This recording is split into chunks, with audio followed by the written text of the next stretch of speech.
The avoidance fortress seems impenetrable, walls built from years of self-protection, defenses refined through countless relational failures, a commitment to emotional distance so absolute it appears unshakable. They navigate life with a controlled detachment that suggests nothing and no one could ever penetrate their carefully constructed armor. But beneath this formidable exterior lies a human being carrying wounds so deep that the entire defensive structure exists solely to prevent those wounds from being touched. And like any structure built on a foundation of pain rather than strength, there comes a moment when the weight becomes too much to bear. When an avoidant finally breaks, it doesn't look like the dramatic emotional collapse of anxious attachment. It's quieter, stranger, and often more devastating precisely because it represents the failure of defenses they believed were absolute. The breaking isn't a moment of weakness. It's the moment when decades of accumulated pain, suppressed need, and denied vulnerability finally overwhelm the psychological mechanisms designed to keep them forever safe and forever alone. They stop running and just stand still in their pain. The avoidant's default response to emotional overwhelm has always been movement, physical distance, psychological withdrawal, redirection of attention. But when an avoidant breaks, the running stops because they've exhausted themselves beyond the point where flight is possible. The stillness is eerie for anyone who has watched them flee from intimacy. Suddenly, they're just standing in the middle of their pain without the familiar mechanisms of avoidance activating. They're not distracting themselves with work, not disappearing into new connections. They're simply present with the hurt, in a way they've never allowed themselves to be before. This stillness manifests physically. The avoidant might sit for hours without moving, staring at nothing, unable to activate their usual coping mechanisms. They're trapped in their feelings because their escape mechanisms have finally failed. The pain they've been outrunning has caught up, and they're too tired to keep moving. What makes this breaking visible is the absence of their characteristic controlled demeanor. The avoidant, who always had it together, suddenly looks lost and disoriented, as if their internal compass has stopped working and they have no idea which direction to move. The stillness also reveals itself in their inability to engage with their usual routines and distractions. The avoidant, who typically threw themselves into work, hobbies, or social activities to avoid feeling, now finds these activities hollow and meaningless. They might show up to work but accomplish nothing, sit in front of the television without seeing what's on the screen, or open a book and read the same page repeatedly without comprehension. Their mind cannot engage with the external world because all their psychological resources are consumed by the internal crisis they can no longer escape. This standing still in pain sometimes manifests as the avoidant physically staying in one place for extended periods, in their apartment, in their room, even in one specific spot, as if moving would require an energy they simply don't possess. They're not hiding or withdrawing strategically. They're frozen by the weight of what they're feeling. Friends and family might notice they're not returning calls, not going out, not maintaining their usual activities, but this isn't the avoidant's typical strategic distance. This is collapse masquerading as stillness. Their defenses drop and they can't get them back up.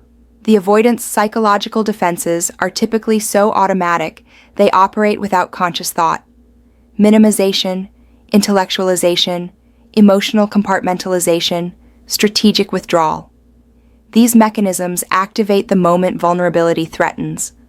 But when an avoidant breaks, these defenses fail in ways that terrify them more than any external threat could. The breaking looks like an avoidant trying to rationalize their pain and finding that the usual intellectual frameworks won't engage. They attempt to minimize what they're experiencing, but the words feel hollow and the emotions remain overwhelming. Their mind, which has always been their refuge from their heart, refuses to perform its usual function of protecting them from what they feel. This defense failure is visible in how the avoidant communicates during this breaking period. Someone who typically speaks in careful, controlled ways suddenly becomes raw and unfiltered. They might say things they'd normally never allow themselves to express, admissions of need, acknowledgments of pain, confessions of how much someone meant to them. These aren't calculated revelations designed to manipulate reconnection. They're involuntary spillage from a container that has finally cracked beyond its capacity to hold. The avoidant experiences this loss of defensive control as a kind of psychological nakedness that's almost physically painful. They're accustomed to having layers of protection between themselves and their emotional reality. Suddenly, those layers are gone, and they're feeling everything directly without the familiar buffer of detachment. They might describe feeling exposed, raw, or stripped down in ways that make them desperately want to rebuild their walls, but finding themselves unable to lift even a single brick. What makes this particularly striking to witness is seeing an avoidant reach for their defenses and watch those defenses fail them in real time. They'll start to deflect, then stop mid-sentence. They'll begin to intellectualize, then trail off as they realize the words aren't creating the usual distance. They're watching their own protective mechanisms malfunction, and the fear in their eyes reveals just how much they've depended on those mechanisms to survive emotionally. The defense failure also shows up in the avoidant's inability to maintain their usual emotional boundaries. They might cry in front of people they'd normally never show vulnerability to, or share intimate details of their pain with near strangers because their internal filtering system has stopped functioning. The carefully calibrated control over what they reveal and to whom completely breaks down. They're leaking emotionally in ways that would mortify them if they had the energy to care about maintaining their image. Moreover, the avoidant who is broken often reports feeling like they don't recognize themselves. The person they've been for decades, controlled, independent, emotionally self-sufficient, has disappeared, and they don't know who they are without those defining characteristics. This identity crisis compounds the breaking because they're not just dealing with overwhelming emotions. They're dealing with the collapse of their entire sense of self. The defenses weren't just protecting them from pain. They were the structure holding their identity together. They reach out in ways they've never done. Before the avoidant who breaks does something that defies everything their attachment pattern has conditioned them for, they reach out. Not with casual contact or surface-level check-ins, but with genuine, vulnerable communication that admits need, acknowledges pain, and asks for connection without the usual layers of self-protection. This outreach doesn't look like the avoidant's typical communication style. There's no carefully worded distance, no strategic ambiguity, no escape routes built into the conversation. Instead, there's a directness that feels almost unlike them. Admissions that they're not okay, acknowledgments that they miss someone, requests for presence that they would normally rather die than articulate.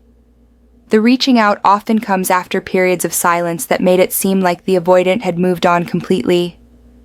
Just when everyone assumes they're fine, managing, maintaining their characteristic distance from the pain, suddenly there's contact that reveals they've been anything but fine.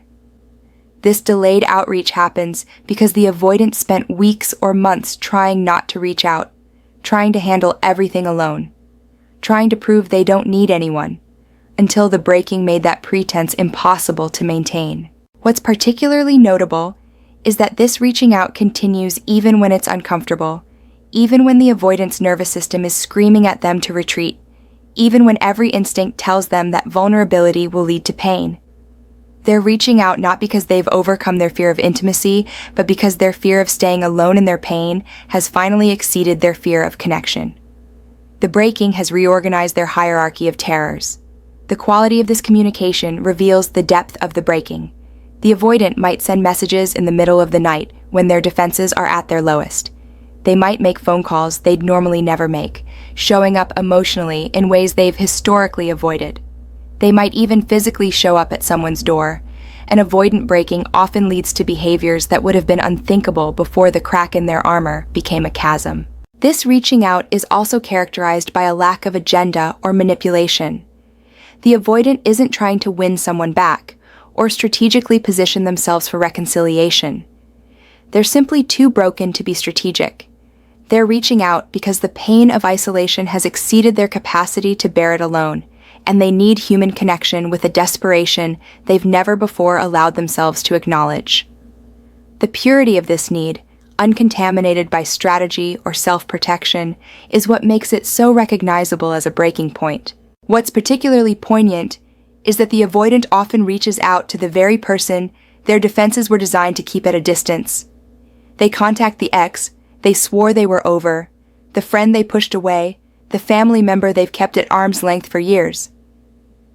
The breaking demolishes the artificial boundaries they constructed, and they reach toward the connections that actually matter with a vulnerability that would have been impossible before their defensive structure collapsed.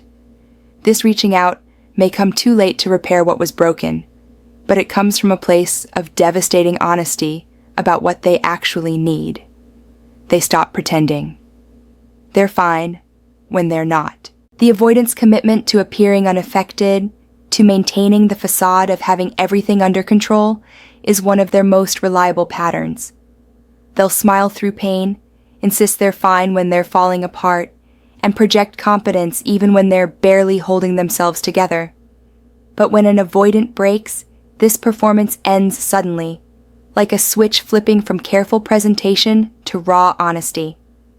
This looks like an avoidant who, when asked how they're doing, doesn't offer their usual deflecting response. Instead, they might say, "I'm not okay," with a directness that shocks everyone who knows them. The mask they've worn for so long cracks, and what's underneath is visible to anyone paying attention. The breaking manifests in small moments of honesty that the avoidant would normally suppress. They might tear up in public, something they'd typically never allow. They might admit to a friend that they're struggling, that the breakup devastated them, that they don't know how to manage what they're feeling. These admissions cost them tremendously because they violate the avoidant's core identity as someone who doesn't need help, doesn't fall apart, doesn't burden others with their emotional reality. What makes this particularly significant is that the avoidant isn't making these admissions strategically or looking for specific responses. They're simply too exhausted to maintain the pretense anymore.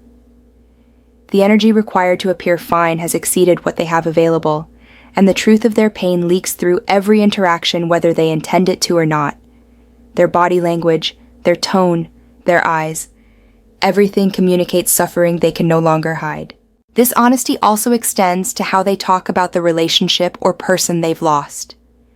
An avoidant who is broken might suddenly speak with uncharacteristic vulnerability about what that connection meant to them, how much it hurts to have lost it, how they don't know how to function without it. They stop minimizing the significance of the relationship to protect themselves from the pain of its loss, and instead acknowledge its full weight. The breakdown of this pretense is visible in social situations where the avoidant can no longer perform the role of being okay. At gatherings, they might withdraw into themselves, unable to engage in the small talk and social performance that usually comes easily.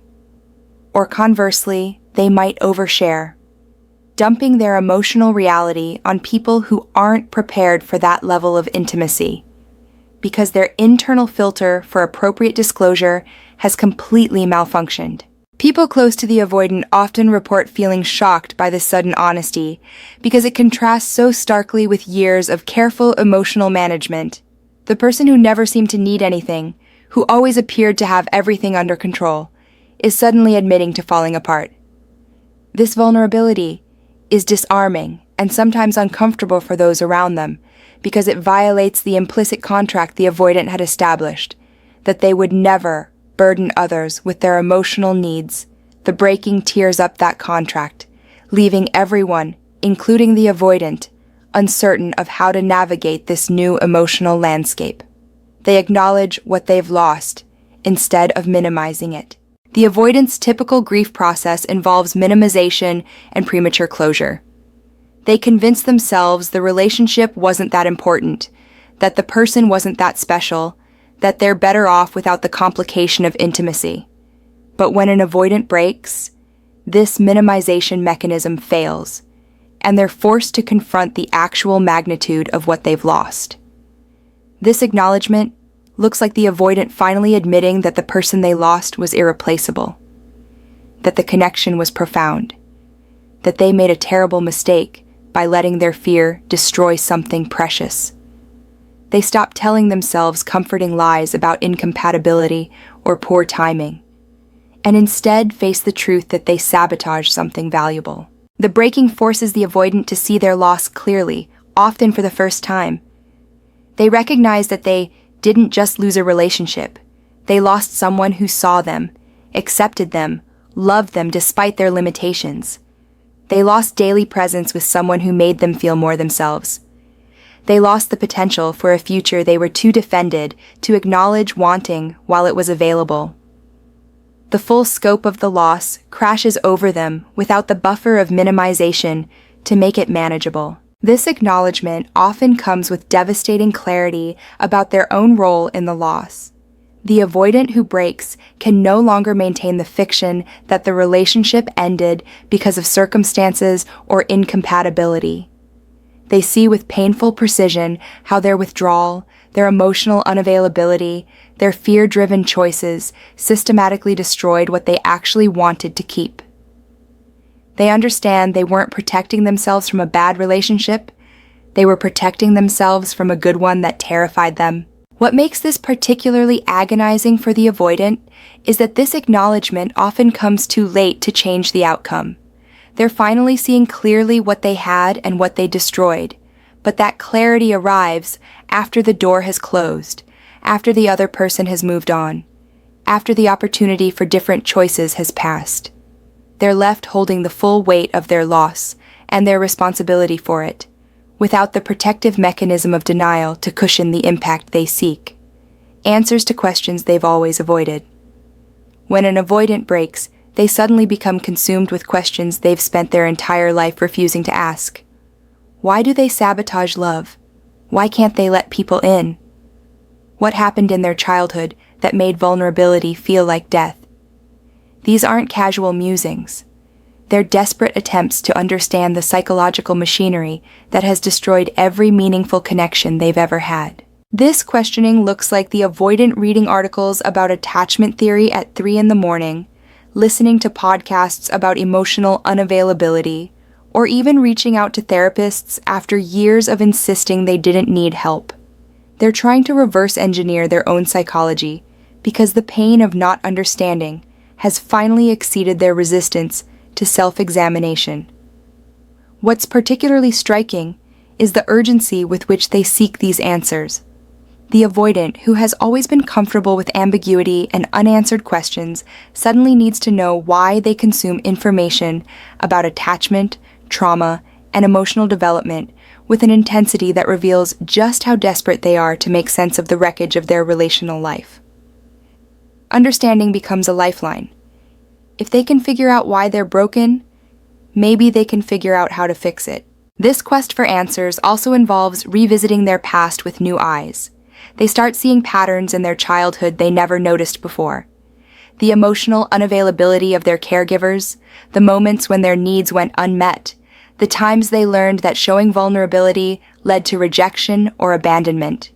The breaking cracks open their denial about how their early experiences shaped their adult attachment patterns. They're finally connecting dots they've kept deliberately separate for decades. The avoidant might reach out to family members or old friends asking questions about their childhood, trying to fill in gaps in their understanding of how they became who they are. They're excavating their own history, looking for the origins of the fear that has controlled their entire relational life. This archaeological dig into their past is painful, but feels necessary.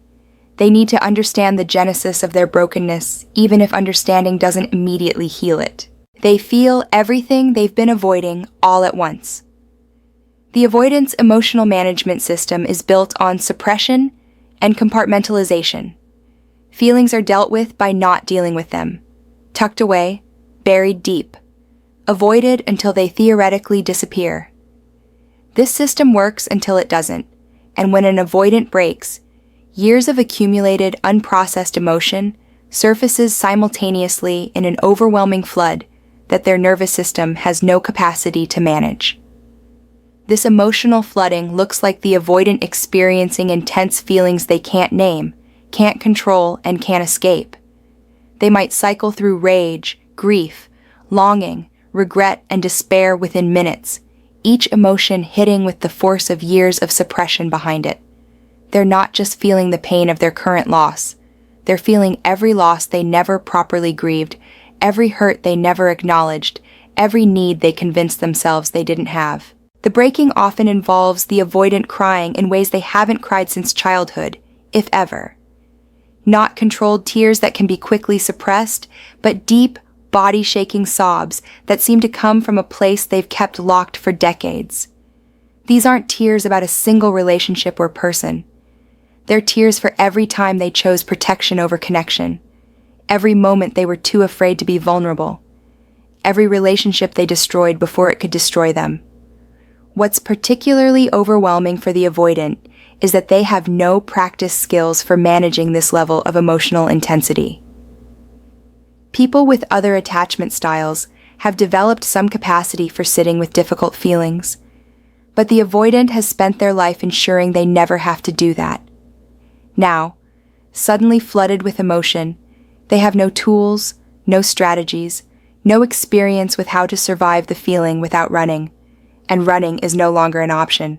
This emotional breakthrough is terrifying for the avoidant because it confirms their deepest fear, that if they let themselves feel, they'll be overwhelmed and destroyed by the intensity they're discovering, that their feelings are exactly as powerful and unmanageable as they always feared, which makes the breaking both a crisis and a confirmation of why they built their walls so high in the first place. The flooding also includes physical symptoms that the avoidant cannot ignore or intellectualize away. Panic attacks, insomnia, loss of appetite, or the inability to stop crying. Their body is processing what their mind refused to acknowledge for years. They might experience chest pain, difficulty breathing, or a physical heaviness that makes even simple tasks feel impossible. The emotional pain has become somatic, and there's no psychological defense mechanism that can protect them from their own body's response to years of suppressed trauma and need.